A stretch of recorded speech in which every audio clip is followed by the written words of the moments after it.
Kolbrin Bible, Book 6, Book of Morals and Precepts, Chapter 45, Friendship, NPR, 45:1. The man without a friend should be avoided, for he is a man of iniquity.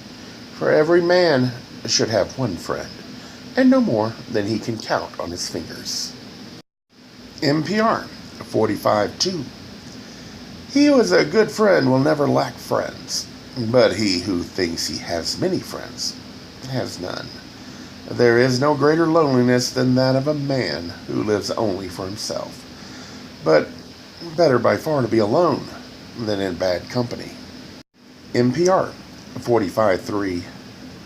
Do no mean or deceitful thing in the name of friendship.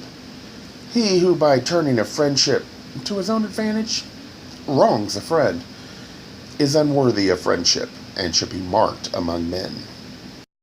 NPR, 45:4. He who calls himself friend while disliking him secretly, or who speaks ill of him to another, is a hypocrite and to be despised.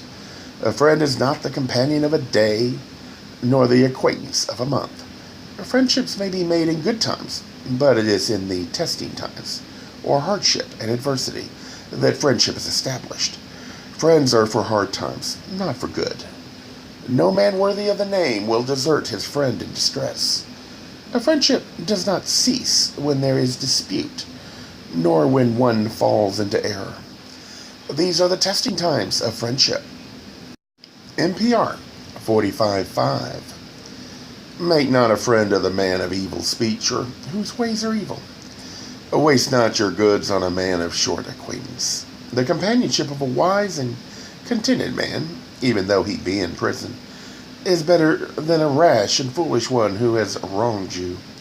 For though you may find it in your heart to forgive him, he will always be ill at ease in your company. NPR, 45:6. To keep your friends, owe them nothing, and lend them nothing. In suffering and sorrow, judge your friend not by the tears he shed, nor by his moans, for the greatest afflictions go beyond such outward expression. NPR, 45:7. A rich man, or man of position, has none he can call friend, unless he knew him before acquiring possessions and importance. A friend is one who has been tried under adversity, for this is the touchstone of friendship. NPR, 45:8. He who says, I have many friends, is a fool, for real friends are more rare than lapis lazuli in the wilderness. The false friend, the hypocritical friend, and the fair weather friend are far more common than are real friends. NPR, 45:9. The friends who are least genuine often appear as the best ones. The false friend oftentimes seems the most desirable.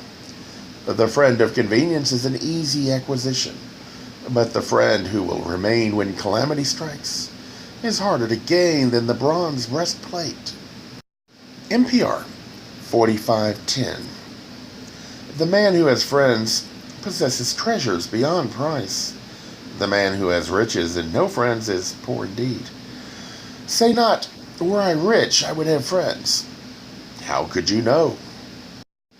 NPR, 45:11. A friend is not one who agrees with your argument. He is not one who frequents your abode. He is not one who sings your praises, nor is he one who converses pleasantly or bears gifts. NPR, 45:12. He is one who encourages you when misfortune presses, who lends his arm when you are down, who walks by your side when men flee from you, and who silences your opponents when you are not there. NPR, 45:13. He who supports you in the presence of opposition is a good friend, but he who champions you when you are not there is a better one. NPR, 45:14.